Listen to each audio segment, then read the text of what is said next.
Naveen Al-Raha is from Damascus. Back in October, when her residency permit in Denmark was rejected, she also walked along the Promenade Copenhagen to say goodbye to the Little Mermaid. Two women trapped between two worlds. If her appeal fails, she will either have to return to Damascus voluntarily or be placed in a deportation centre. Our filming is interrupted by a video call from her 10-year-old son, who's still in Damascus. حورية بحر. لا مو حقيقية تمثال. شايفة منيح أو لا؟ زعلانة بس هي حورية البحر. Naveen arrived here in 2014 with her father.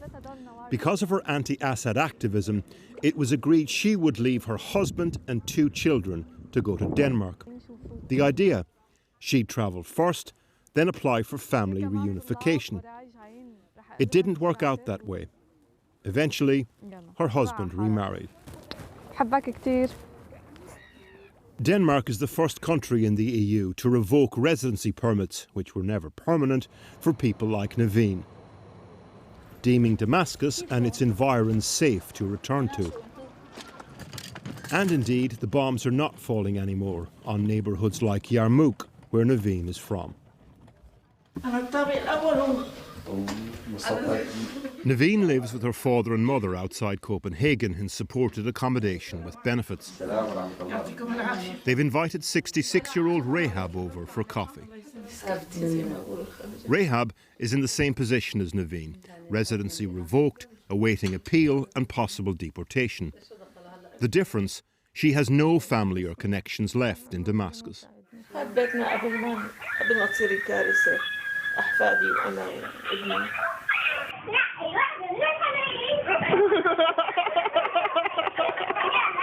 Everyone in this living room is now in Europe, including Rahab on the right in white.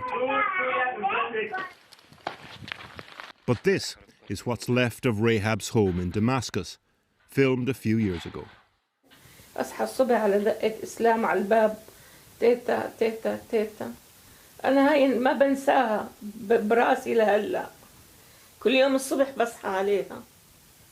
There are about 100 Syrians in the same position as Naveen and Rahab in Denmark, up for return with residency rejected. If they refuse to go back, they could be put in a deportation centre. If they go back voluntarily, they could receive a €30,000 incentive per adult to do so. About 130 Syrians have taken up this option. An estimated 30,000 have arrived in Denmark since the war started in Syria. The Danish government's perspective is, I guess, that why should the Danish state have to look after you forever? Yeah, it's like that. But why should the Danish state have to look after you forever? Why they saying we are welcome? In the first place? Yeah. If they can't help us or they can't taking care of people, why they accept that people? Well, their argument was that it was never a permanent arrangement, that it was always just a temporary arrangement, and now that's coming to an end for some people, so that's the end of the deal. But we tried to be a part of this country. We did what they want. We working, we studying, we trying to get a home here. We're travelling to one of the deportation centres where some Syrians are awaiting removal. En route, a stopover at Hamlet's Castle, Kronborg. The minority Social Democrat government has co-opted the hardline immigration policies of the right-wing populist Danish People's Party. The Prime Minister here talks zero tolerance when it comes to new asylum seekers. People who represent to some voters an assault on the welfare system here. There's something rotten in Denmark. There's something rotten here. What? We have people living for 20, 30 years. They do not speak Danish, they do not give anything back. And they come and they claim welfare from day one.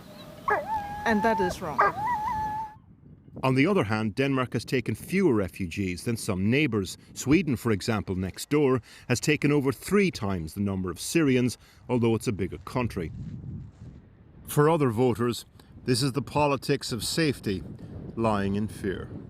Normally when you see you have problems, you have to find an enemy and then you find these people. I think so, yes.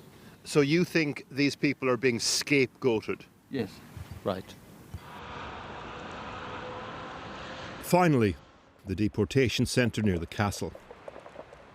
The Danish government has a big problem.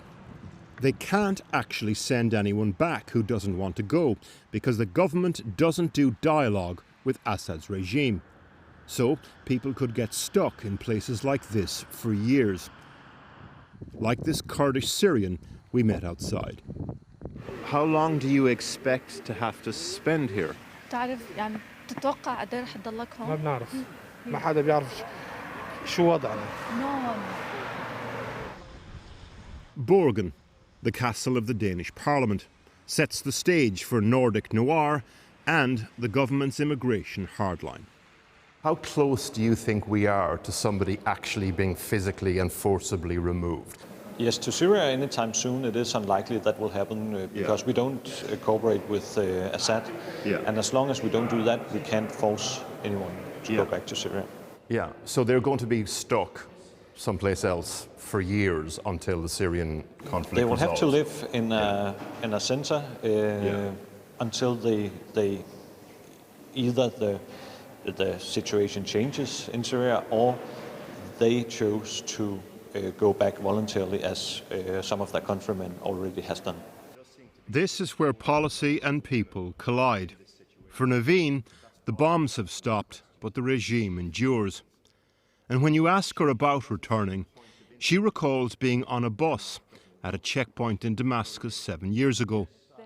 A soldier overheard a woman with children complaining about the wait. He trying pushing this minibus and say some bad words for all of us and saying, I will kill all of you. And in the end, she gave up. She preferred that she get killed or they arrested her not to make all of us in this situation. Can you imagine this moment? You feel it's not your country. It's not a country to live. Why? What she said, just a word. She don't deserve that. I was watching her. I don't know what happened for her. The questions then. When does a refugee stop being one? When does home stop being that? And when will Naveen stop having nightmares where she is the woman on the bus?